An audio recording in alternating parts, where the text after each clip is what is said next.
ক্রমশ বিলুপ্তির পথে মানবদেহের ওয়াই ক্রোমোজোম। তবে কি অদূর ভবিষ্যতে ধীরে ধীরে বিলুপ্ত হবে পুরুষ?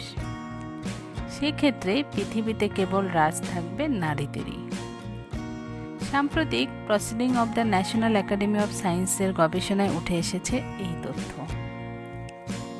পুরুষের ওয়াই ক্রোমোজোমের সঙ্গে নারী দেহের এক্স ক্রোমোজোমের মিলন ঘটলে পুত্র সন্তানের জন্ম হয় এবং পুরুষের এক্স ক্রোমোজোমের সঙ্গে নারী দেহের এক্স ক্রোমোজোমের মিলন ঘটলে কন্যা সন্তানের জন্ম হয়। সেক্ষেত্রে ওয়াই ক্রোমোজোম যদি ধীরে ধীরে বিলুপ্তির পথে যেতে শুরু করে, তাহলে আগামী দিনে নারী তার এক্স ক্রোমোজোমের সঙ্গে মিলনের জন্য প্রয়োজনীয় ক্রোমোজোম পাবে না, ফলে ক্রমশই এই গ্রহ থেকে বিলুপ্ত হয়ে যাবে পুরুষ। গবেষণাটি করা হয় ইঁদুরের ওপর।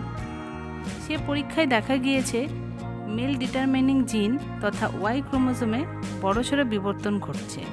গবেষণা বলছে মানুষের ওয়াই ক্রোমোজোম ক্রমশই সংকুচিত হচ্ছে। বর্তমানে মানুষের দেহে এক্স ক্রোমোজোমের প্রায় 900টি জিন রয়েছে, ওয়াইতে 55টি এবং প্রচুর নন কোডিং ডিএনএ রয়েছে। গবেষণার রিপোর্ট বলছে গত 166 মিলিয়ন বছরে ওয়াই ক্রোমোজোমের বাকি জিনগুলি নষ্ট হয়ে গিয়েছে, অর্থাৎ প্রতি 10 লক্ষ বছরে কমপক্ষে 5টি করে জিন নষ্ট হয়েছে।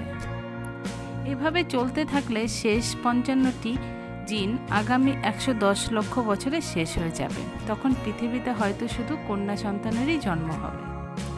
আজ থেকে বহু লক্ষ বছর পরে এই গ্রহে পুরুষের আর কোনো অস্তিত্ব থাকবে না, রাজ করবে নারীরাই।